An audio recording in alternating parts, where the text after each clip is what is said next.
Quo Vadis Colombia 2023. Empezar agradeciendo a nuestros extraordinarios oradores que a partir de la intervención de los colombianos, la distinguida senadora, otra periodista, nos han brindado el escenario de lo que está viviendo hoy Colombia, que está siendo observada por todo el mundo,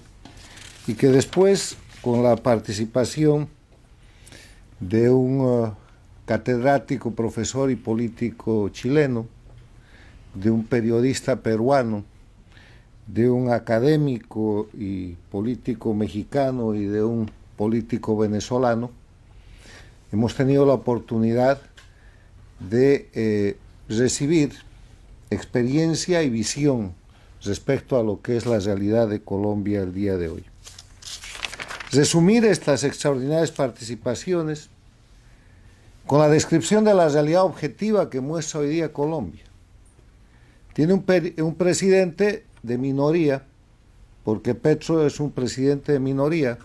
Fue la primera minoría en la primera vuelta y como la segunda vuelta busca generar un ganador,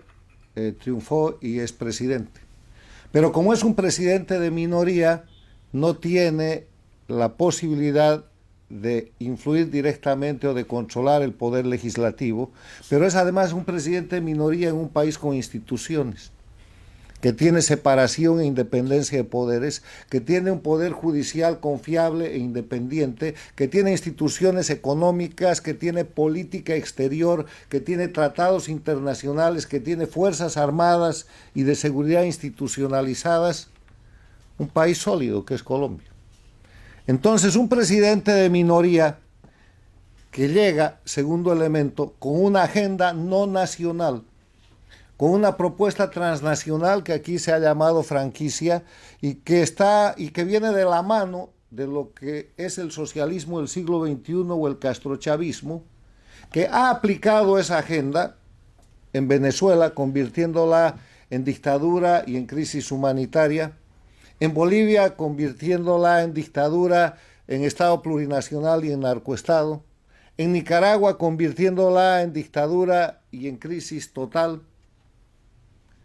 y que ha pretendido aplicar esa agenda en el Ecuador por 10 años con Correa y que el Ecuador ha sido rescatado por la gestión del presidente Lenín Moreno, y que repite esa agenda donde puede. La trató de aplicar en el Perú con Castillo y terminó con autogolpe y con Castillo en la cárcel. Ha tratado de avanzar con esa agenda con Boric en Chile y está siendo derrotado por la fuerza de la población chilena que ha rechazado la Constitución plurinacional en septiembre del año pasado y que acaba de dictar nuevos parámetros para la reforma constitucional en la que insiste el presidente Boric, que ha rechazado y resistido 4 gobiernos del castrochavismo en Argentina,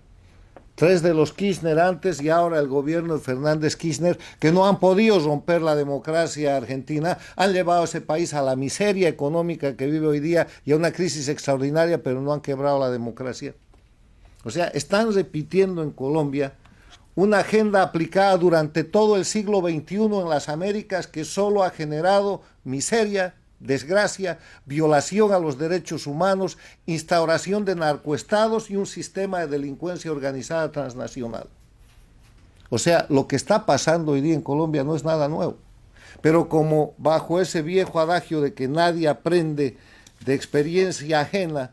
parece que los colombianos estuvieran descubriendo hoy día algo realmente nuevo que ya se aplica desde hace más de 20 años en la región y que ha generado grandísimas desgracias, como la del pueblo venezolano que tiene 7 millones de exiliados, o que ha generado en este siglo y en el anterior la desgracia del pueblo cubano, porque esto que pasa hoy día en Colombia no es sino la expansión del sistema castrista del siglo XX, aplicado y acomodado bajo el discurso del socialismo del siglo XXI, del populismo, aprovechándose los mecanismos de la democracia para destrozar la democracia. Tercer punto es que conociendo el problema, conociendo su metodología, conociendo su agenda y conociendo su propósito, Colombia está bajo un gravísimo peligro que es la destrucción de la democracia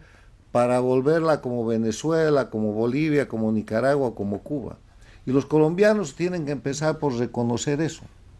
Porque eso de decir Venezuela no es Cuba, eso de decir Bolivia no es Venezuela, eso de decir Nicaragua no es Cuba ni Venezuela, es un craso error. Es un craso error porque estamos confrontando un sistema delictivo transnacional que bajo la jefatura de Cuba se ha expandido por toda la región y que tiene apoyo de gobiernos paradictatoriales.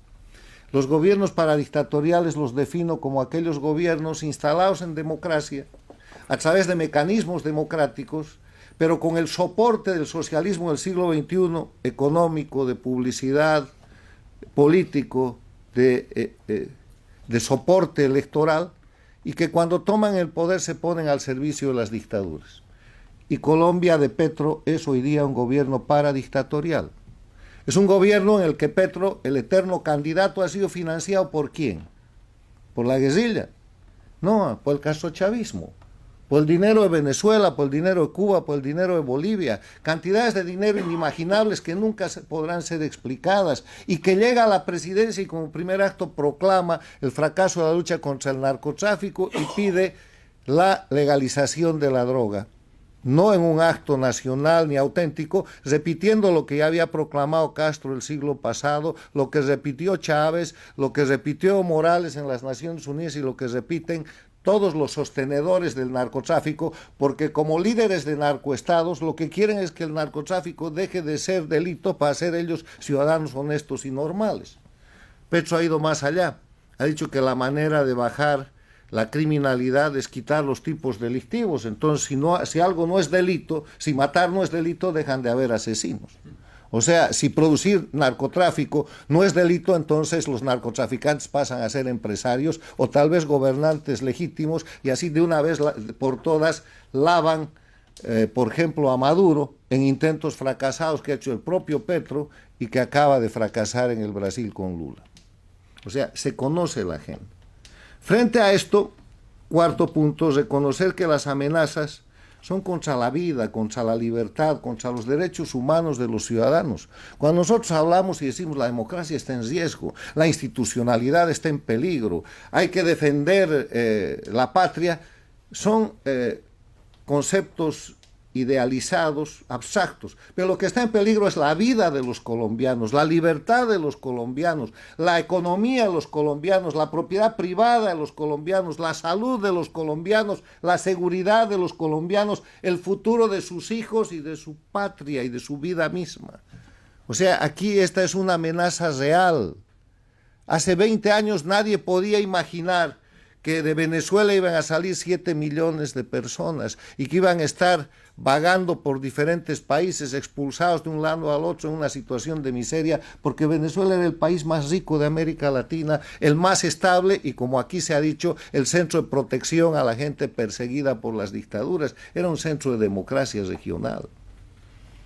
Colombia, que es el país económicamente más libre, más poderoso, con tratados de libre comercio, con intercambio comercial, con avance tecnológico, puede ser convertido en una miseria en poco tiempo y los perjudicados van a ser los colombianos.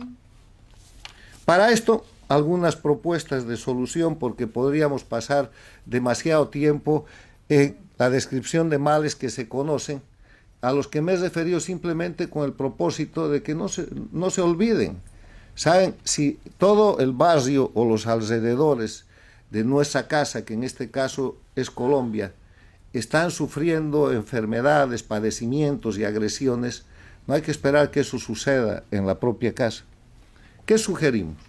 Primero, una política de unidad nacional para defender a Colombia y a los colombianos, que no es un problema ideológico, que no es un problema programático, es un problema existencial. Están definiendo y están defendiendo contra una agresión transnacional en la que Petro es la punta de lanza de una operación absolutamente transnacional en la que se repite una agenda ya aplicada en otros países, una agresión contra Colombia y los colombianos. Para eso tomar iniciativas en el marco de la democracia, total fiscalización parlamentaria, legal, popular, de prensa, lo están haciendo, pero hay que persistir en eso y hay que insistir, poniendo a Petro y su gobierno en la línea de lo ilegal, en la línea de la violación de la ley, con las acusaciones jurídicas que sean necesarias en el momento oportuno, por prensa, por tribunales, por el sistema institucional colombiano. Se ha ejercitado eso y se está ejercitando, pero no se debe permitir que se quiebre el ánimo de defensa de lo que es la libertad del pueblo colombiano. Segundo, el tema es de identificar al actual gobierno colombiano por sus actos en política interna y en política exterior como un gobierno que no es de carácter nacional, sino es de carácter transnacional, de agresión a Colombia, repetitivo de las desgracias producidas en las dictaduras de Venezuela, Bolivia y Nicaragua, y que responde al eje estratégico de Cuba y Venezuela. Y eso se llama traición a la patria. Y en esa condición no es posible que un gobierno de ese tipo avance. Y para eso hay una larguísima agenda de las cosas que en menos de un año ha hecho Petro en política exterior y en política interna, y que se ven reflejadas con los tres grandes temas que al parecer ha hecho como eje de quiebre o como punto de quiebre, que son la reforma de salud, la reforma laboral y la reforma pensional. En Venezuela hicieron lo mismo, en Bolivia hicieron lo mismo, en Nicaragua hicieron lo mismo. ¿Y qué hicieron? Dejaron a la gente sin empleo, se robaron toda la plata de los fondos de jubilación y la gente no tiene salud, porque han llevado además médicos esclavos cubanos para reemplazar la medicina nacional. Eso quieren para Colombia. Entonces acepten las reformas de sistemas que funcionan y de sistemas que lo único que quieren es que ser destrozados para lograr el objetivo del socialismo del siglo XXI, del castrochavismo, que cuál es generar más pobres, generar miseria, porque de esa manera la gente pasa a depender del Estado que ellos controlan, tienen mayor concentración del poder y sucede el triste ejemplo de Venezuela, de Cuba, que está en desarrollo en Bolivia y en Nicaragua. Muchas gracias.